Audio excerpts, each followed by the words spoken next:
NEET UG exam leakage కేసులో మరో ఇద్దరిని అరెస్ట్ చేసింది సిబిఐ. అరెస్ట్ అయిన వారిలో ఒకరు నీట్ అభ్యర్థి కాగా మరొకరు మరో నీట్ అభ్యర్థి తండ్రి అని గుర్తించారు. నిందితులు ఇద్దరిది బీహార్గా అధికారులు గుర్తించారు. ఒకరిని నలంద జిల్లాలో మరొకరిని గయా జిల్లాలో అరెస్ట్ చేసింది సిబిఐ. నిన్న నీట్ యూజీ ఎగ్జామ్ లీకేజ్ కేసును విచారించింది సుప్రీంకోర్టు. ఈ సందర్భంగా నీట్ లీకేజ్ జరిగిందనేది వాస్తవమని తెలిపింది. లీక్ అయిన ఎగ్జామ్ పేపర్ ఎంతమందికి చేరిందనేది తేలాల్సి ఉందంది. నీట్ పరీక్షలో అవకతవకలు జరిగినా, నేరం చేసిన వారిని గుర్తించలేకపోయినా నీట్ రీటెస్ట్కు ఆదేశిస్తామంది సుప్రీం ధర్మాసనం. తదుపరి విచారణ గురువారానికి వాయిదా వేసింది.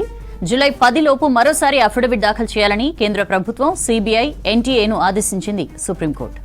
డీటెయిల్స్ తెలుసుకుందాం. సదానందం మనతో లైవ్ లో జాయిన్ అవుతున్నారు. సదా, ఇంకొక ఇద్దరిని నీట్ లీకేజ్ పై అరెస్ట్ చేసినట్లు తెలుస్తోంది. ఏంటి డీటెయిల్స్?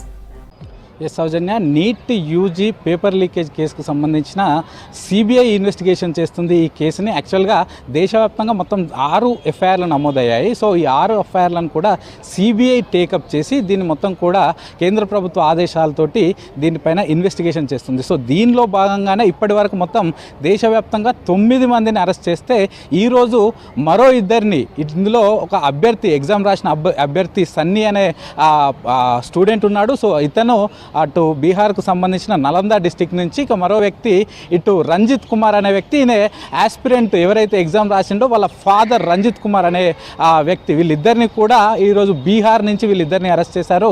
ఇప్పటి వరకు మొత్తం ఈ ఇద్దరితో పాటుగా మొత్తం 11 మంది ఈ కేసులో అరెస్ట్ అవ్వగా దానిలో 8 మంది బీహార్ నుంచే ఉన్నారు. ఇక మరొక 3 డెహ్రాడూన్తో పాటు మరో 2 ప్లేసుల నుంచి ఉన్నారు. సో ఇప్పటి వరకు ఈ కేసుకు సంబంధించి మొత్తం 11 మందిని అరెస్ట్ చేశామంటూ కూడా సిబిఐ చెప్తుంది. అయితే ఈ కేసు మొదటగా పాట్నాలో ఎఫ్ఐఆర్ నమోదైంది. ఆ తర్వాత సిబిఐ టేకప్ చేసి పాట్నాలోనూ ఉన్న ఒక ఒయాసిస్ అనే ఒక కోచింగ్ సెంటర్కు సంబంధించిన ప్రిన్సిపల్తో పాటు మరో వ్యక్తిని మొదటగా అరెస్ట్ చేసిన తర్వాత వారి నుంచి లింకప్ చేస్తూ ఆ తర్వాత ఇప్పటి వరకు మొత్తం పాట్నాలో, అంటే పాట్నా బేస్డ్గా నమోదైన ఎఫ్ఐఆర్ ఆధారంగానే బీహార్లోనే 8 మందిని ఇప్పటి వరకు అరెస్ట్ చేసింది. సో ఈ ముఖ్యంగా ఈ పేపర్ లీకేజ్ అనేది మే 5th రోజు ఎగ్జామ్ జరిగితే మే 4th రోజు ఈవినింగే ఈ పేపర్ లీక్ అయింది.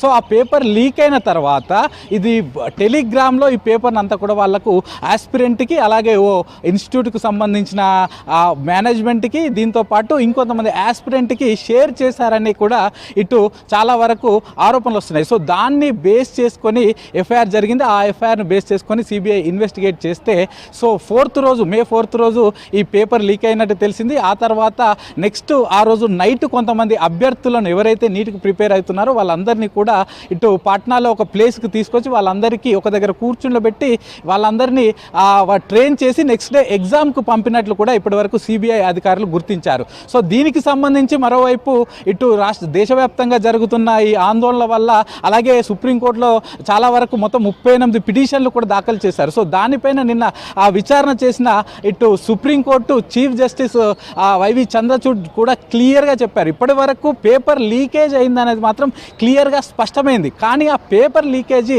ఎంతమంది అభ్యర్థుల వరకు ఈ పేపర్ లీకేజ్ అనేది వాళ్ళకు ఎంతమంది అభ్యర్థులు దీని ద్వారా లబ్ధి పొందారనేది మాత్రం గుర్తించాల్సిన అవసరం ఉంది. ఇది ఒకవేళ large scale of number of ఆస్పిరెంట్స్కి ఈ పేపర్ వెళ్ళినట్లయితే అప్పుడు ఈ రీటెస్ట్ పైన, అంటే మొదట కండక్ట్ చేసిన ఈ నీటిని రద్దు చేసి అప్పుడు రీటెస్ట్ పైన నిర్ణయం తీసుకుంటాం. కాకపోతే ఇప్పుడు కొంతమందికి మాత్రమే, అంటే ఇది వైడ్ స్ప్రెడ్ కాకుంటే కొంతమంది వరకు మాత్రమే ఉంటే 24 లక్షల మంది ఎగ్జామ్ రాశారు కాబట్టి వాళ్ళందరినీ దృష్టిలో ఉంచుకోవాలి. అలాగే ఈ రీటెస్ట్ పెట్టడం, అంటే మొదటిసారిగా ఈ కండక్ట్ చేసిన నీట్ను రద్దు చేసి రీటెస్ట్ పెట్టాలనేది చివరి ఆప్షన్గా ఉండాలంటూ కూడా ఇటు సుప్రీంకోర్టు నిన్న వ్యాఖ్య చేసింది. ఇక దీంతో పాటు ఇటు కేంద్ర ప్రభుత్వానికి, అలాగే ఇటు ఎన్టీఏకి, దీంతో పాటు ఎన్టీఏ అంటే నేషనల్ టెస్టింగ్ ఏజెన్సీ, వాళ్ళ ఎగ్జామ్ కండక్ట్ చేశారు.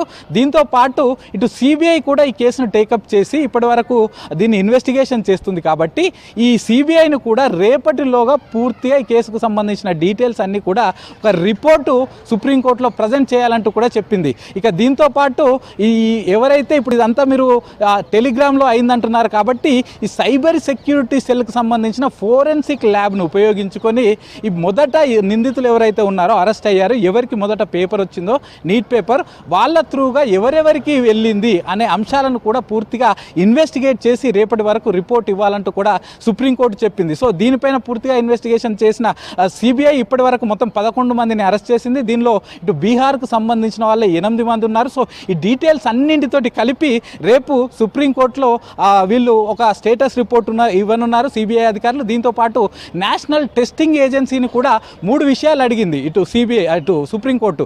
ఒకటి, పేపర్ ఎలా లీకేజ్ అయింది, అలాగే పేపర్ లీకేజ్ అయిన లొకేషన్ ఎక్కడ, మూడోది పేపర్ ఎంతవరకు స్ప్రెడ్ అయింది అనేది మీకు ఇప్పటి వరకు వచ్చిన అంశాలన్నింటినీ కూడా మీ దగ్గర ఉన్న ఇన్ఫర్మేషన్ తోటి మీరు కూడా కౌంటర్ దాఖలు చేయాలంటూ ఇటు ఎన్టీఏకి దీంతో పాటు కేంద్ర ప్రభుత్వానికి కూడా నిన్న సుప్రీంకోర్టు అటు ఆదేశాలు ఇచ్చింది. సో రేపు ముగ్గురు ఇటు ఎన్టీఏ, సిబిఐ అలాగే కేంద్ర ప్రభుత్వం ముగ్గురు అటు సుప్రీంకోర్టులో కౌంటర్ దాఖలు చేస్తారు. దీనిపైన ఎల్లుండి విచారణ జరిగే అవకాశం ఉంది. సో ఎల్లుండి మళ్ళీ chief justice Y V Chandrachud bench దీనిపైన విచారణ చేయనుంది. సో మరోవైపు సిబిఐ కూడా వాస్ట్ రేంజ్గా, ఎందుకంటే ఇటు ఒకవైపు ఈ నీట్కి సంబంధించిన నీట్ యూజీకి సంబంధించిన కౌన్సిలింగ్ కూడా ఆగిపోయింది కాబట్టి ముందస్తుగా ఇప్పటి వరకు ఇది పేపర్ ఎంతవరకు స్ప్రెడ్ అయింది అనేది పూర్తిగా మనకు తెలిస్తే దీనిపైన ఒక డిసిషన్ తీసుకోవచ్చు అంటూ కూడా సుప్రీంకోర్టు వ్యాఖ్య చేసింది. కాబట్టి దీని ఇన్వెస్టిగేషన్ అయితే సిబిఐ అధికారులు స్పీడప్ చేశారు. సౌజన్య.